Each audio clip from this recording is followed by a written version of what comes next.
I have mixed box with me, and it's just a cute box all around. This is a tasty little morsel of a kit. Frosted sugar cookies. You have to have sugar for the sugar cookies.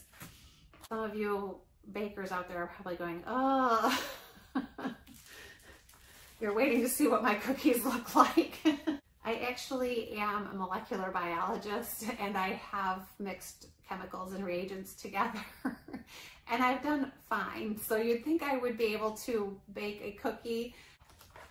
Here's sprinkles. They even put the word sprinkles in all the different colors. I don't know if you can see that. I'm going to be making half with sprinkles and half without sprinkles. But the beauty of being able to bake this myself is that I can make my cookie whatever way I want. All right, so I'm going to get into the kitchen and bake, so stay tuned. Hello, welcome back to my subscription box life. I hope you are having a fantastic day today. I am, because I have mixed box with me. This is a monthly dessert box. It is a mix, so you will prepare it in your kitchen. I do not know what's inside here. I haven't looked, but I did want to show you the box. It's a cute box. This is one of my favorite colors, this blue color. And it's just a cute box all around. They put detailed all around this little box, a little whisk. You got your cupcake, spatula. Every single side has something. Back, nothing. That's the bottom. All right. So this is a tasty little morsel of a kit for you. It is not your typical cookie kit. You will get a different dessert every month. You might have cupcakes one month, cookies one month, cake one month, brownies another month. You just never know what you're going to get. It tends to be seasonally oriented as well. So let's get into this box, see what we got for, this is the February box. So let's see what they've given us for February. This is what I see when I open it up. And the curators of this box always put this little card in, and it has a QR code on it. So you can go see what they're planning for the months, the upcoming months. So if I wanted to see what the March box was going to be, I could just scan this little code, this QR code here, and go and see what they're planning for us for the month of March. They also have other months there that you can check out too. If you go to their website, you can find that too. If you do not like what they're going to be having for a particular month, like let's say you don't like nuts or something like that, and March has nuts in it, you can go and opt out of that box, and they have a little form you can fill out, and you can choose a different dessert. I believe the last time I looked, they had 4 options for you to choose. One of them always is cinnamon buns, and I have never opted out because I like to be surprised. I haven't even looked to see what we got yet. I'm still going to be surprised. But if you choose to opt out, one of the options generally is a cinnamon bun, and I'm sure they are fantastic. I have never had them, but I'm sure they're fantastic because everything I've gotten from this company has been really, really good. Doesn't always look like it does on their pictures, but it always has tasted really well. I did want to let you know, the Homemade Bakers Club also has a bread club. It's a monthly bread subscription. Okay, let's see. So, frosted sugar cookies. I was saying cookies, so this is not your typical, this is not going to be a typical sugar cookie. I can guarantee it. They look fluffy and they look delicious. Not anything like you're gonna get in the grocery store from one of those tubes of dough, I promise you. And just based on the cover, I'm going to guess right now that the ingredients for the frosting is included in here too. It looks like pink frosting. which is appropriate for February, being Valentine's during February. Okay, and then you get this little card too. It's a kind of an ingredient checklist, something you can take to the grocery store with you if you need to. Generally, you will have to purchase some ingredients to finish your whatever the recipe is. So they don't send eggs or milk, butter, things that can perish on the way in the mail to you. So they don't send that, and you don't want them to send that either, because you know, your eggs would crack inside the box or the milk would spoil. You just don't want that.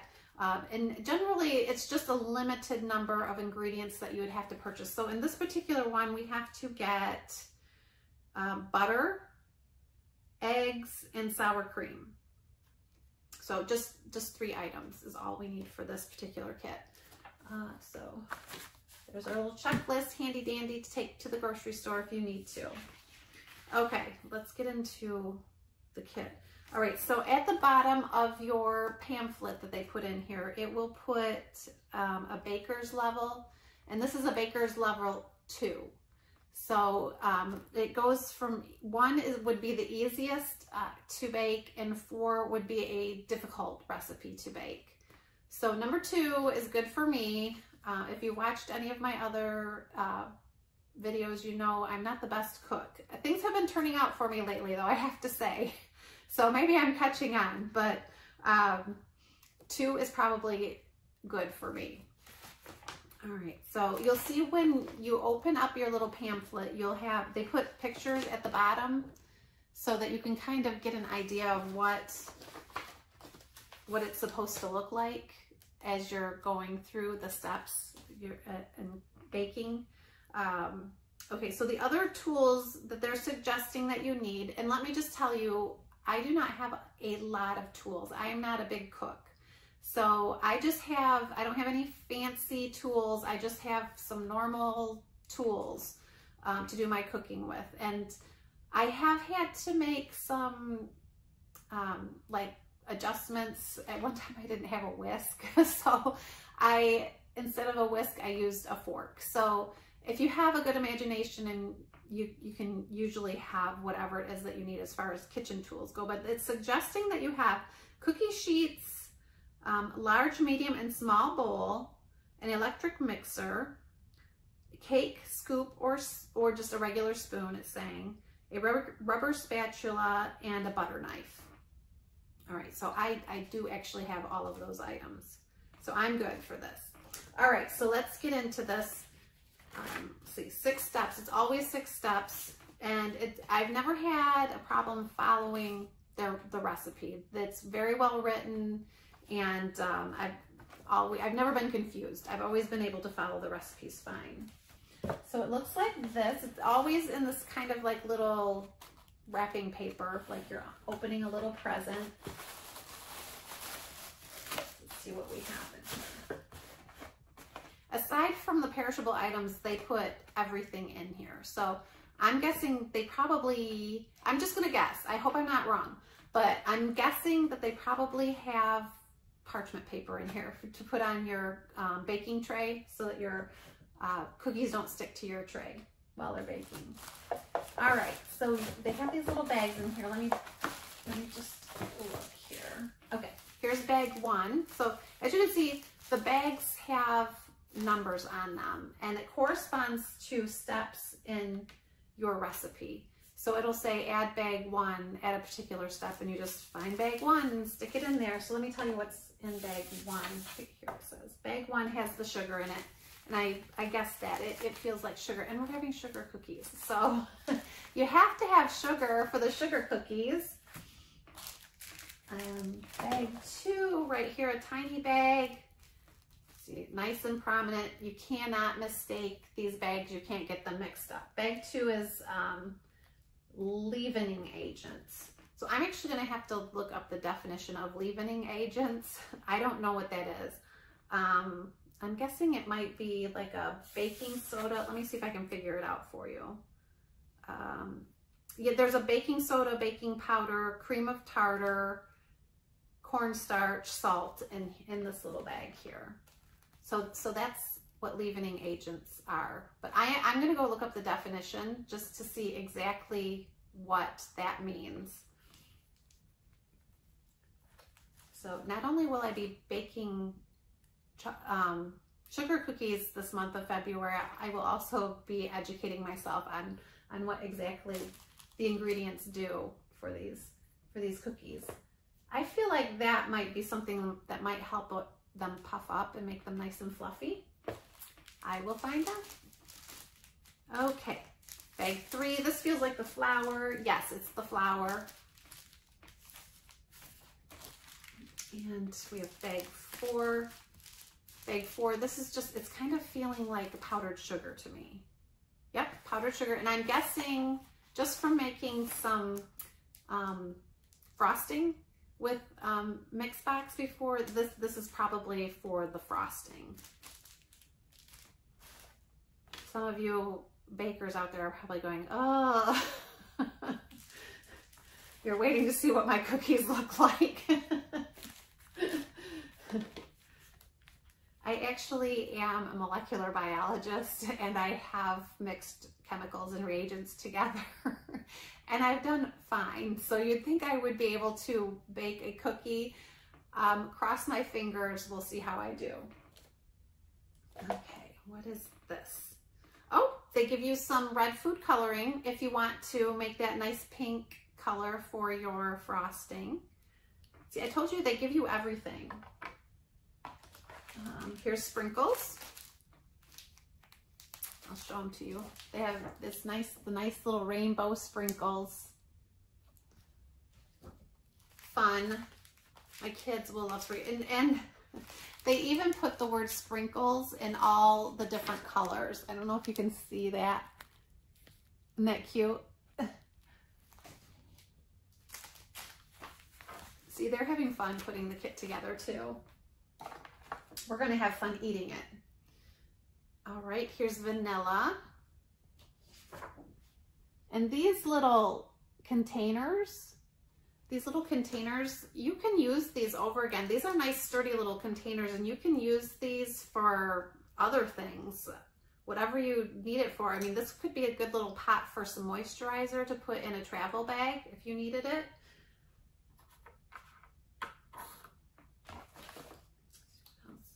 Oh, they give you vanilla for the frosting. So it must be,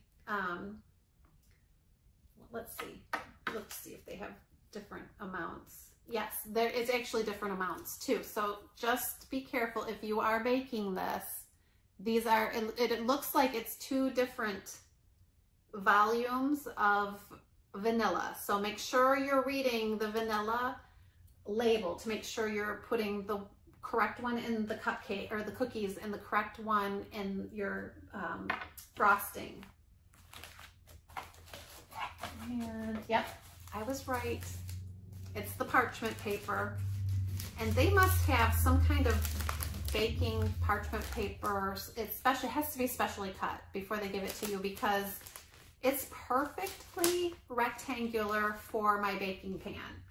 So they have to have something where they're just pulling it out and folding it. I want to know where they get it, because I want it for when I bake other times too. All right, let me see. I don't think there's anything else in here. Nope, that is it. So I am going to get baking these cookies. I will not be using the red food coloring though, but it is here for anybody if they want it. And usually I'm making half and half for myself and the kids. And usually I'm putting the extra ingredient in my half because the kids don't like it. But in this case, I'm going to be making half with sprinkles and half without sprinkles because I do not like sprinkles. I'm probably like 1% of the population, but I don't like the taste of sprinkles. And that's the beauty of homemade. If I were to have bought this kit and they had already prepared them, every single one of my cookies would have had sprinkles on them and I wouldn't have wanted to eat them. So the beauty of being able to bake this myself is that I can make my cookie whatever way I want. So I might even make some without frosting because, believe it or not, my older son does not like frosting, which probably is 1% of the population too. But he does not like frosting, so I will make him a few without frosting, and he will gobble it right up. He likes sprinkles though, so I'll put some sprinkles on his. All right, so I'm gonna get into the kitchen and bake, so stay tuned. I'll show you what I came up with.